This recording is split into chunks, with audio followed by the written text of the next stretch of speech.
Hello, I'm Dr. Sophie Miller, and today I'm going to tell you about something that could be putting your life at risk every single night without you even realizing it. Did you know that the simple act of going to bed without a glass of water nearby could be the difference between waking up healthy or waking up with half your body paralyzed?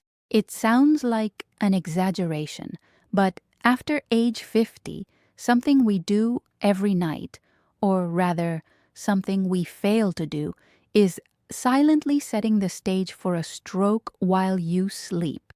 And the most frightening part is that most people don't even imagine this is happening. If you're over 50 years old, if you wake up in the middle of the night to use the bathroom, or if you've already heard your doctor talk about high blood pressure or cholesterol, you need to pay very close attention to what I'm about to reveal right now, because during the next 7 or 8 hours of sleep, your body is fighting a silent battle, and you might be sabotaging that fight without knowing it. The hidden villain? Nighttime dehydration. Sounds absurd, doesn't it? After all, everyone knows that water is good for you, that we need to drink water during the day, that our body is made of water. But here's the problem that few people understand. Millions of people go to bed already dehydrated, and during the night, that dehydration gets dangerously worse. While you sleep, your body doesn't stop working. You continue breathing, your heart keeps beating, your kidneys keep filtering, and you keep sweating, even if you don't notice it. That's about 500 to 700 milliliters of water lost in a typical night just through breathing, sweating, and urination. Now imagine this. If you already went to bed on the edge, if you already had little water in your body, what happens during all these hours? Your blood starts to thicken. Let me explain it in a very simple way so you understand the real danger. When your body lacks water, your blood becomes more viscous, thicker, like thick honey trying to pass through a thin straw. Your arteries are already naturally stiffer after age 50. This is a natural aging process. And when you add thick, dense blood to already hardened arteries, your heart needs to work much harder to pump all that blood. And even worse, small clots have a much easier time forming and traveling through your body until they reach the brain. This is exactly how an ischemic stroke happens. A clot blocks a cerebral artery, and within minutes, brain cells begin to die from lack of oxygen. Let me tell you a real story that happened in my office and completely changed the way I advise my patients about hydration. I'm going to introduce you to Mr. Gerald, a 63-year-old retired gentleman who always considered himself careful about his health. Gerald had a routine he thought was exemplary. He walked every morning for 40 minutes, religiously took his blood pressure medications, ate reasonably well with his wife, avoided excesses. But every night, he repeated the same routine that millions of people do without questioning. He had dinner around 8 o'clock, watched the news and a show, took his last medication at 9:30, and went to bed at 10 o'clock. Seems like a normal, healthy routine, doesn't it? The problem is that Gerald avoided drinking water after 7 in the evening. Can you imagine why? He was afraid of waking up in the middle of the night to use the bathroom. Doctor, I already wake up about 3 times a night because of my prostate. If I drink water at night, I'm going to wake up 5 or 6 times. I won't be able to sleep properly, he told me during an emergency consultation, right after a stroke episode that almost killed him. What Gerald didn't know, and what millions of people don't know, is that very concentrated, dark yellow urine in the morning, that intense thirst upon waking, that dry mouth during the night, that feeling of tongue stuck to the roof of the mouth, all of that were screaming signs that his blood was becoming dangerously thick. For years, night after night, he went to bed with progressively thicker blood, more prone to forming clots. Until one Tuesday morning at 4 o'clock in the morning, the inevitable happened. A small clot formed somewhere in his circulatory system, traveled through the bloodstream, reached a cerebral artery, blocked the blood flow, and half of Gerald's face became paralyzed in an instant. Luckily, and I say luckily because things don't always end well, his wife was awake at that moment, quickly recognized the signs of stroke because she had seen an awareness campaign on television, and immediately called 911. Gerald survived thanks to the rapid response, but he still carries consequences today in his speech and movement of his right arm. Can you imagine what your life would be like if you suddenly lost part of your movements, if you had difficulty speaking, if you needed help with simple daily tasks? Now comes the part that can literally save your life: what to do and what to avoid. I'm going to explain first the mistakes you need to stop making immediately, because every night you repeat these mistakes, you're increasing your risk of having a stroke. The first and most dangerous mistake is avoiding water after 7 in the evening. This is the number one mistake I see in my patients, especially men with prostate problems and people who already wake up naturally during the night. They think they're protecting themselves from the discomfort of waking up to use the bathroom, but they're actually creating a much greater risk. You need to drink water, even if that means waking up at night. It's better to wake up to urinate than to wake up with a stroke. Don't you agree? The second very serious mistake is going to bed immediately after a heavy, very salty dinner. You know that big meal, that barbecue, that well-seasoned food with lots of salt? When you eat something like that and go to bed right away, the salt retains fluid in your tissues, in your cells, but pulls water from the blood. The result is that your blood becomes even more concentrated, even thicker. The ideal is to wait at least 2 hours after a heavier meal before lying down, and of course drink water during that interval. The third mistake I see constantly is taking diuretics very late at night. Many people take blood pressure medications that are diuretics, meaning they make you urinate more to eliminate excess salt and water from the body.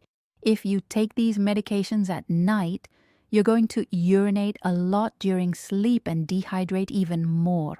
If you use diuretics, talk to your doctor about taking them in the morning or at most until 4 in the afternoon. The fourth mistake is completely ignoring nighttime thirst. If you wake up with a dry mouth, thirsty, your body is literally begging for water. Don't ignore this signal. Get up and drink water. Your body knows what it needs. And the fifth mistake, which seems silly but makes all the difference, is not having water beside the bed. Having a glass or bottle of water within reach can be the difference between hydrating when your body needs it or staying dehydrated all night out of pure laziness to get up and go to the kitchen. Are you already making any of these mistakes? Be honest with yourself. Now I'm going to teach you 5 simple nighttime protection strategies that can save your life. The first strategy is to drink 200 to 300 milliliters of water about 30 minutes before sleeping. It doesn't need to be a liter. You don't need to overdo it.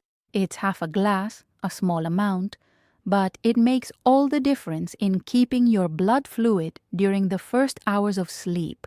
This amount won't make you wake up many more times than you already do, but it will protect your brain. The second strategy is to always have water beside the bed, as I already mentioned. It can be a thermos bottle, it can be a covered glass, it can be a small bottle, it doesn't matter. The important thing is that when you wake up during the night, whether to use the bathroom or for any other reason, you take a few sips of water. You don't need to drink it all at once, just a few sips are enough to replace what you lost. The third strategy is to choose hydrating foods for dinner. Instead of eating just rice, beans, and meat, include light soups, vegetable broths, salads with cucumber and tomato, fruits with high water content like watermelon, cantaloupe, or strawberries in moderate amounts. These foods release water gradually during digestion and help keep you hydrated longer. The fourth strategy is to review the timing of your medications with your doctor. Many blood pressure medications, like the diuretics I mentioned, can be taken earlier in the day without losing effectiveness. Never change the timing of medications on your own. Always talk to your doctor, but this conversation can make all the difference in your nighttime hydration. And the fifth strategy is to monitor the color of your urine in the morning. When you wake up and use the bathroom for the first time, observe the color of your urine. It should be light yellow, almost transparent. If it's dark yellow, orange, or has a very strong smell, you're dehydrated and need to increase your water intake, especially at night. The transformation that these simple changes can bring is rapid and measurable. Let me return to Gerald's story so you can see what happened after the stroke episode. He completely changed his habit. He started drinking water until 9 at night, always keeps a full glass on the nightstand, and adjusted the timing of the diuretic with his cardiologist to take it early in the morning. The result was impressive. In just 2 weeks, he already noticed significant differences. Less dizziness when getting out of bed, more energy in the morning, more stable blood pressure throughout the day.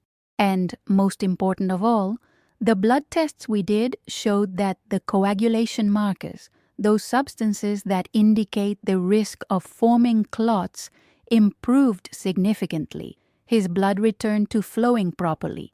The difference between normal life and a devastating stroke can literally be in a glass of water. Can you believe that? Recent scientific studies published in the European Heart Journal, one of the most respected medical journals in the world, show that people who maintain adequate hydration at night have up to 48% less risk of nighttime and morning cardiovascular events. 48%. That's almost half the risk eliminated just by drinking water. The science is absolutely clear on this point. Your blood needs to flow properly, your arteries need water to maintain elasticity, and your brain needs adequate circulation, especially at night, when your body is working on repair and cellular regeneration processes. So I invite you, tonight, before you turn off the light and close your eyes, drink a glass of water. Leave another full glass or a bottle beside you on the nightstand. And understand deeply that this simple gesture, which takes only a few seconds, repeated for weeks, months, and years, can literally be the difference between waking up healthy tomorrow or waking up with half your body paralyzed, with your life transformed in a second. Based on decades of cardiovascular research, on studies conducted with thousands of patients around the world, and on my own clinical experience treating people like you and like Gerald, I tell you with all professional and medical authority, nighttime hydration is not a luxury. It's not an exaggeration. It's not being fussy.